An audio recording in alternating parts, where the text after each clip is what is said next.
So this is the last day of the conference, so I decided to give you a deeper dive on the MQP program and continuing ed. It's going to be boring but valuable. Boring as much as boring is, right? So first of all, we all know that when you leave your job, okay, you have 2 years to get relicensed, associate with another firm, or your license expires. They've now there used to be a waiver program. If you were sort of in the business still, you could probably still get it waived if you were business school, something like that.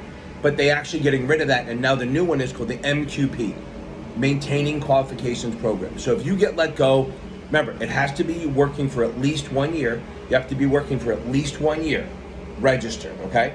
Once you're working for 1 year, if you leave your firm, okay? If you leave, whether you're fired or you let go, you have 2 years to reassociate, unless you opt into what they call the MQP program. The MQP, I'm just gonna say the program from now on because I can't talk. Look at the view, I love it. Today's my last day, I'm gonna miss it. So now, I'm going to Naples, so I guess I'm okay. So now, you have 2 years to opt into that. And what it says is that we will extend your window of expiration for up to 5 years. Now, yeah, it costs $100 a year to do it. You have to do continuing ed. But in reality, there's not really a reason to do it too soon. So if you get let go today, you have 2 years from today to enter and complete the continuing ed. So if in the next year or so you don't get a job, which in this environment shouldn't be that hard, I mean, it could be, but who knows.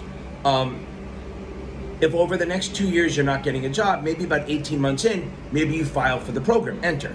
So you pay $100, you're gonna have to pay $200 for each year that you missed. Then you'll have to take, in this case, 2022 or 2022 CE, and then 2023. And then when you start if you start a job, then you'll just have to take that one. But if you don't get the job, then you just have to do the continuing ed once you've caught up by December 31st of each year. So you're gonna have to pay at max $500, which is not nothing, but to keep your license for another 5 years instead of 2, probably worth it. Now, instead of paying me to teach you to redo the test. I have so many people that, they had their licenses and they were out for 3 years and now they're coming back and they got a relicense, okay? Good for me, but bad for your pocketbook. Now, moving on. What happens is you can do it each year, but really if you think you're gonna get a job maybe, why pay for it until you have to? You actually have 2 years to see if you get a job. Now they did this to let people go to school, have kids, stay home with their kids, leave, try something else, and still come back as long as they do the CE. So that's great. Now, once you get the job, if you get the job, then you just make up that year's CE, and we go from there. Now, what do I mean by CE? That's continuing education, if you don't know.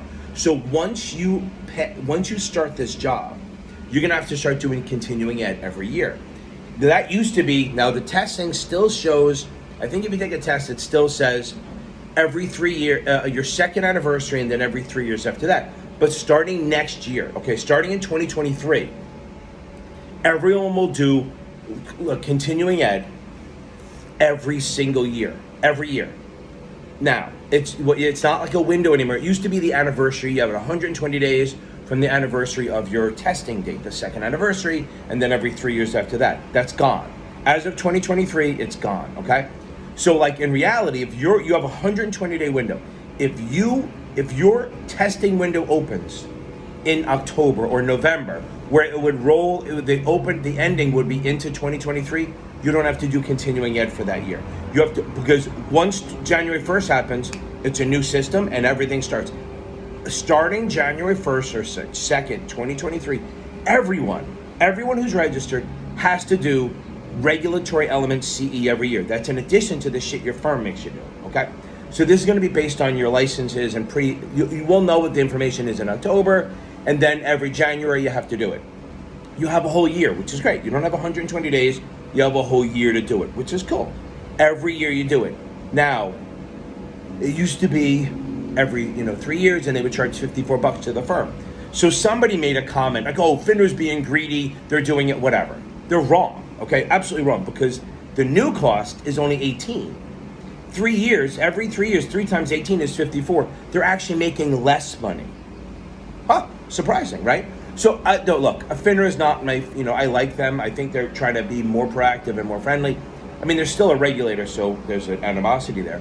But they're not, they're not just trying to make profits on this. So, Again, making sure we got this. If you lose your job, you have 2 years to sign up for the MQP program, and then you can, as long as you do the CE every year by December 31st, you can keep your licenses for up to 5 years. If you ever miss that deadline, and why the fuck would you, for 365 days to take a 4-hour test, and it's not even a test, it's just doing modules, you deserve to lose your license if you can't do that, okay? So if you do that, you keep it. If you miss, then you lose it, and then if it's after 2 years, you lose your licenses. Now again, once you pass your exams, now the second part of this is the continuing ed. You will have to do annual for your firm anyway, AML, all that stuff, but they're adding in, now, I'm doing this without a cut because I'm doing it on my camera and whatever. So going forward, starting in 2023, you will do annual continuing ed every year. Now here's the bad part, okay? That's all bad, but it's not so bad. Everyone worries about CE, but it's super easy. You get it wrong. If you don't finish it, they just start over. It's interesting. You learn stuff, okay? I don't love it, but it's not horrible. It's not painful. Here's the bad part. So I have the 3, the 4. I don't think I have to do it for the 3. I have the 3, the 4, the 7, the 9, 10, the 24, the 57, the 99, 60. Okay. So I would have to take, you have to take it for each license you have. Okay? You have to take it for each license you have. You have to say some sort of module. So I'll have to take one for the 4, the 7, the 24, the 14, I don't know if it's still active, I think I let it go. The 9, the 10, the 99, and the 57. I have to take all of them. It's still the same cost. It's $18 no matter what. And if you do the MQP program, then you still only pay $100 a year for the whole program. So you have to take a lot of modules. Now I'm going to go back. That just reminded me of something. This is a little use case they talked about here. If you have the 7 and the 24, and you work at a firm that doesn't want to carry your 24, you can get the 7 registered, or any other license they don't want to carry. You can put your license into the MQP program and keep it while you're working. So it's not like it's either or, right? So if you have a 7 and a 24, and you get hired and they only want to carry the 7, you can do that and then put the 24 in the MQP. You now have MQP, the program. You now have 5 years of doing continuing ed for the 24 every year, and it's going to cost you $500 over the years, but you get to keep the license and you don't lose it even if you have a job. 5 years is a long time. You might be able to, over that time, convince your firm to let you do it.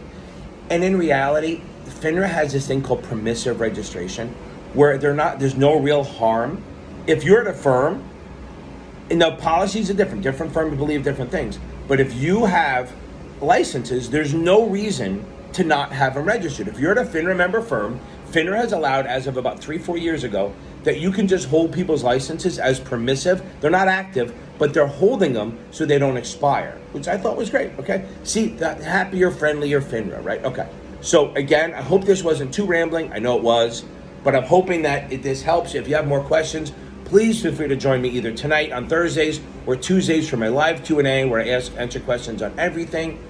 Also, I have a membership thing. I'm making my pitch. I have a membership that every Sunday night we do a Zoom call. It's fucking a bargain. $25 a month, and you get to talk to me. Funny. Trust me, my wife would pay not to talk to me. But you get to have a conversation live, back and forth Zoom. We go over questions if you have specific questions.